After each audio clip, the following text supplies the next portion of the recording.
Hello students. आज nationalism in Europe chapter में आज हम पढ़ेंगे नेशनलिज्म एंड इम्पीरियलिज्म। नेशनलिज्म राष्ट्रवाद, इम्पीरियलिज्म साम्राज्यवाद। By the last quarter of the 19th century, nationalism no longer retained its idealistic liberal democratic sentiment of the first half of the century. भी 19th century के last quarter में, it means 1875 के बाद में जो nationalism था वो अब आइडियलिस्टिक लिबरल डेमोक्रेटिक सेंटिमेंट नहीं रहा था। इट मीन्स नेशनलिज्म जो आदर्श रूप में और डेमोक्रेसी नेशनलिज्म के अंदर हो और लिबर्टी लोगों को मिले, वो वाली भावना नेशनलिज्म के अंदर नहीं रही थी। But became a narrow creed with limited and, बल्कि एक संकीर्ण मानसिकता वाला विचार बन गया था विद लिमिटेड एंड, जिसके जो अंत थे वो भी लिमिटेड थे, कुछ लिमिटेड रिजल्ट थे। During this period nationalist group became increasingly intolerant. इस पीरियड में क्या हो, जो नेशनलिस्ट ग्रुप थे, जो नेशनल स्ट्रगल कर रहे थे ग्रुप, वो इंक्रीजिंगली इंटॉलरेंट मीन्स असहनशील हो गए, ऑफ ईच अदर, एक दूसरे से ही, और ever ready to go to war, और लड़ाई में जाने के लिए तैयार हो गए। इट मीन्स भाई, अगर नेशनलिज्म मान लो कोई दो ग्रुप नेशनलिज्म के लिए लड़ रहे हैं, नेशनलिज्म लाना चाहते हैं कंट्री में, बट वो दोनों ग्रुप आपस में लड़ने लग गए थे। The major European power in turn, इसके बदले में जो यूरोपियन पावर थी, manipulated the national aspiration of the subject people in Europe to further their own imperial aims. जो मेजर यूरोपियन पावर थी, उन्होंने क्या करा, जो नेशनलिस्ट एस्पिरेशंस थी, जो इच्छाएं थी लोगों की, उन्होंने उन इच्छाओं को अपने पक्ष में किया, अपने इंपीरियल एम्स को पूरा करने के लिए। क्योंकि यूरोपियन कंट्रीज़ का मेन एम था साम्राज्यवाद को बढ़ावा देना, तो उन्होंने लोगों की नेशनलिस्ट भावनाओं को अपने पक्ष में किया और इंपीरियलिज्म को बढ़ावा दिया। The most serious source of nationalist tension in Europe after 1871 was the area called the Balkan.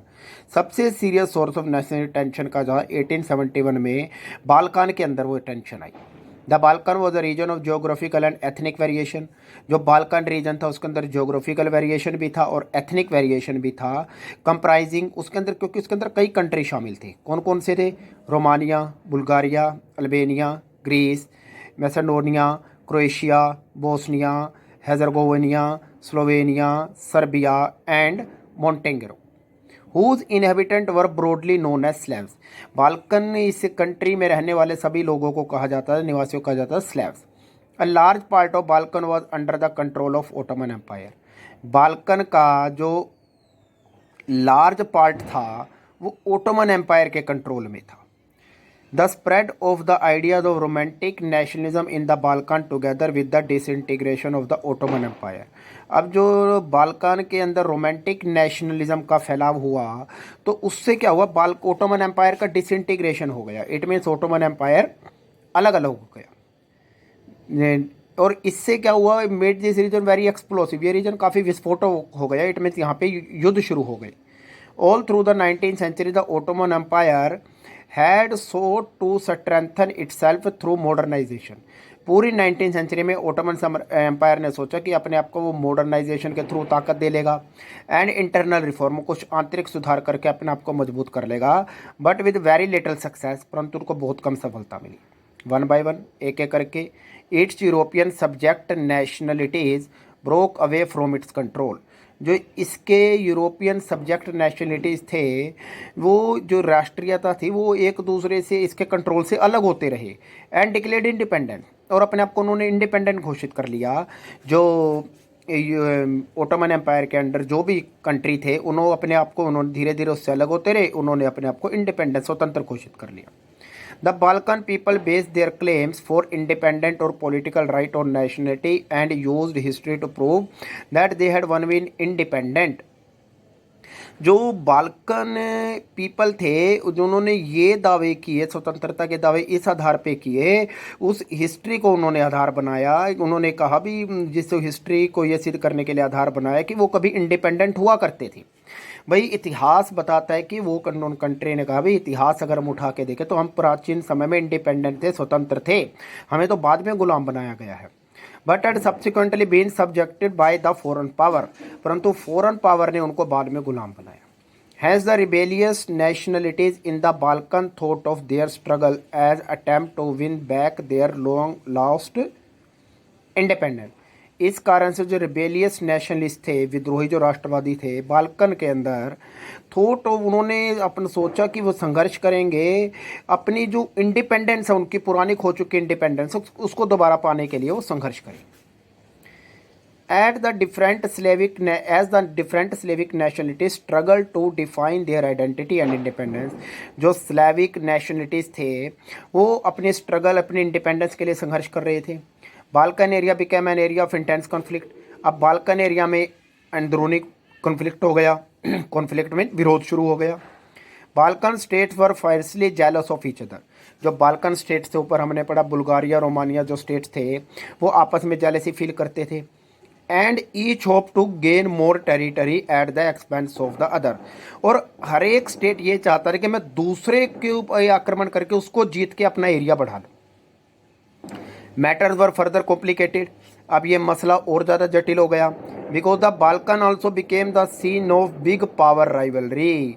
अब जो बाल्कन जो था, जो बड़ी बड़ी पावर थी यूरोप की, वो भी इन बाल्कन रीजन के ऊपर अधिकार करना चाहती थी। तो during this period there was intense rivalry among the European power over trade and colonies. इस पीरियड के दौरान क्या हुआ, देयर वर इंटेंस राइवलरी, बड़ी ज़्यादा लोगों में शत्रुता आ गई यूरोपियन पावर के बीच में व्यापार को लेके, एंड कॉलोनीज में जिन कंट्रीज पर वो अधिकार करते थे उनको लेके, as well as naval and military might, और नेवी की शक्ति को और आर्मी की मिलिट्री की शक्ति को लेकर उनके अंदर विरोध शुरू हो गया। The rivalries were very evident in the way. Rivalry इस प्रकार दिखाई जाती है, पता चल जाता है that way the Balkan problem unfolded, कि उससे क्या हुआ, बाल्कन प्रॉब्लम कई गुना बढ़ गई। ईच पावर, हर पावर थी, जैसे रशिया है, Germany, England, Austria, Austro Hungary, was keen to countering the hold of other power over the Balkans. वो हर पावर इनमें से ये चाहती थी भाई हम बाल्कन पे हम अधिकार करें। तो इस कारण इन सभी कंट्री, रशिया, जर्मनी, इनके बीच में भी लड़ाई शुरू हो गई। And extending its control over the area, और वो बाल्कन पे अधिकार करके अपने एरिया को, कंट्रोल को बढ़ाना चाहती थी। This led to series of wars, इससे लड़ाई शुरू हो गई इस रीजन के अंदर।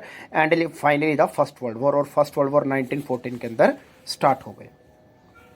Then nationalism aligned with imperialism. Nationalism जो इंपीरियलिज्म, साम्राज्यवाद के साथ जुड़ गया, led Europe to disaster in 1914। उससे यूरोप का विनाश शुरू हो गया 1914 के अंदर, क्योंकि यूरोप के अंदर 1914 के अंदर फर्स्ट वर्ल्ड वॉर स्टार्ट हो गया।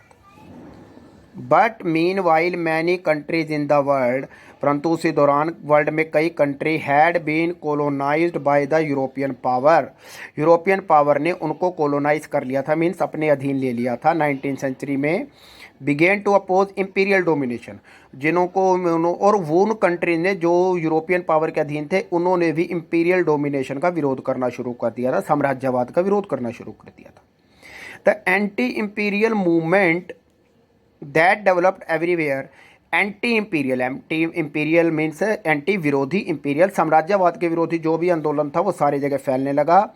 वर नेशनलिस्ट इन द सेंस, वो राष्ट्रवादी आंदोलन था, इसका मतलब that they all struggled to form independent nation state, कि वो सभी स्वतंत्र इंडिपेंडेंट नेशन स्टेट्स बनाना चाहते थे। And were inspired by the sense of collective national unity, और कलेक्टिव नेशनल यूनिटी की भावना से प्रेरित थे। Forge in confrontation with imperialism, और वो इंपीरियलिज्म के विरोध में खड़े हो गए। European ideas of nationalism were nowhere replicated. जो यूरोपियन आइडियाज थे नेशनलिज्म के, उनको अब कहीं भी देखा नहीं जाने लगा। For people everywhere developed their own specific variety of nationalism, क्योंकि लोगों ने नेशनलिज्म, हर जगह नेशनलिज्म की अपनी वैरायटी बना ली थी। भाई लोगों ने अपने अपने अनुसार नेशनलिज्म का मतलब बना लिया था, परंतु बेसिक आइडिया जो था सोसाइटीज नेशनलिज्म के लिए, वो क्या, भाई society organized into nation state, कि सोसाइटी जो है नेशन स्टेट के अंदर ऑर्गेनाइज हो, came to be accepted as natural and universal. ये आइडिया पूरी तरह नेचुरल था और यूनिवर्सल था। इट मीन्स पूरा वर्ल्ड ये मानता था कि नेशनलिज्म, चाहे और आइडिया उनमें डिफरेंस हो सकता है, लेकिन ये हो कि सोसाइटी जो नेशन स्टेट्स के अंदर जरूर हो, ये आइडिया सभी लोग एक्सेप्ट करते थे। Thank you. तो हमारा ये nationalism in India, nationalism in Europe chapter complete हुआ। Thank you.